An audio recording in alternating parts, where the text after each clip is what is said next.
Welcome back to another Explainer. Today we're diving into a massive network shift unfolding literally right now as U.S. carriers rush to reconnect with Venezuela. For nearly a decade, direct commercial flights between the United States and Venezuela were completely suspended, creating this massive void in the region's aviation map. So today, we're putting on our commercial aviation expert hats to analyze how two major legacy carriers are responding to the sudden reopening of this airspace and the vastly different network strategies they're deploying to capture the market. We've got a lot of ground and airspace to cover. We'll be looking at the decade-long disconnection, the sudden geopolitical spark that changed everything, and how American and United are taking two completely different approaches to getting back in the game, not to mention the Latin American rivals standing in their way. Let's start with Chapter 1, A Decade of Disconnection. You really can't appreciate the scramble happening today without understanding the absolute freeze that came before it. Back in June 2017, United voluntarily pulled out of Venezuela. Then, less than 2 years later, in May 2019, the U.S. Department of Transportation officially banned all U.S. to Venezuela flights, citing political instability. It was a hard stop. And a 10-year freeze doesn't just mean empty skies. It means ground handling, fuel supply lines, and safety protocols literally atrophy. Nothing moved until a massive geopolitical shift in January 2026 finally cracked the airspace wide open, setting the stage for American to rush back in April and United gearing up for August. United's Senior VP of Global Network Planning, Patrick Quayle, really hit the nail on the head here. He called this one of the largest gaps in air service in the Americas, noting how eager they were to return once conditions allowed. Think about the passengers for a second. For years, anyone needing to travel between these two nations had to endure messy layovers in third countries like Colombia or Panama. Getting a direct, nonstop connection back, that is a real game changer, especially for corporate and business travelers who are suddenly looking at huge time savings and completely revamped routing efficiency. Which brings us to the sudden catalyst, the January shift.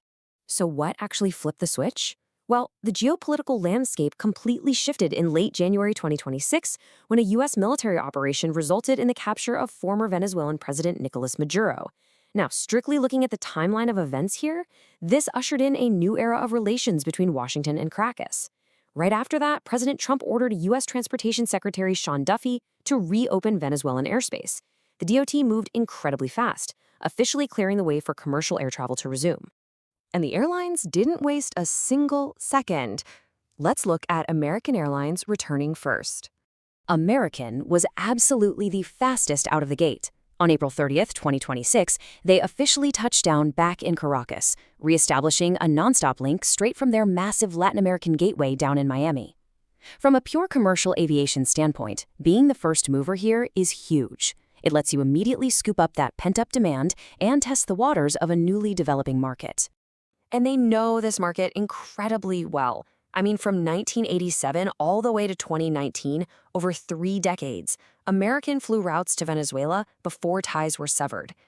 But here's what's fascinating. Despite that deep history, their 2026 return strategy is surprisingly cautious. Because when we look at United's aggressive capacity strategy, it's a completely different ballgame.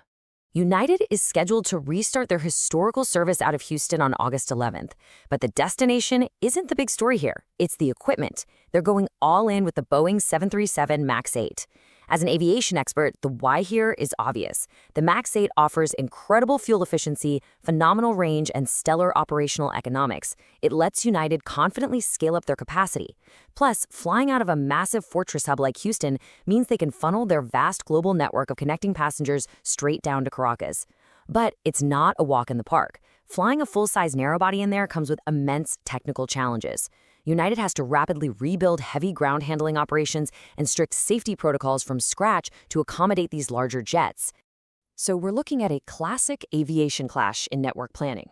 American is playing it safe with what industry folks call a dipping a toe strategy, using smaller Embraer 70 family regional jets out of Miami to test the waters. United, they are aggressively deploying full-sized Boeing narrowbodies from Houston. It's essentially testing a volatile market with minimal risk versus flooding the zone with capacity to establish absolute dominance. Just look at the numbers. They tell the whole story. American's regional jets top out at roughly 65 to 70 seats. United 737 MAX 8s, 166 seats. United is throwing down more than double the daily capacity of American.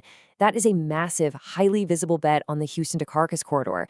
They're essentially trying to outmuscle American right out of the gate, signaling immense confidence that passenger demand is going to bounce back immediately.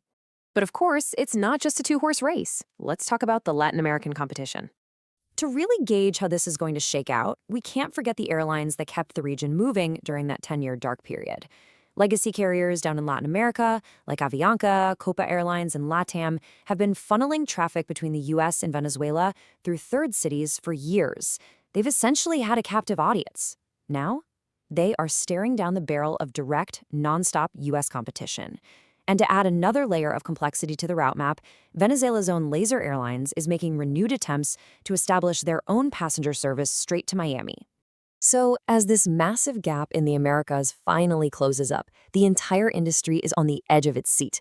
What do you think? Will Americans' cautious, regional jet approach prove to be the smartest way to test a tricky market? Or is United's aggressive, high-capacity bet with the MAX 8 going to dominate the skies? Let us know your take in the comments below. And if you enjoyed this explainer, make sure to hit like and subscribe to Air Flight Space for more deep dives into commercial aviation.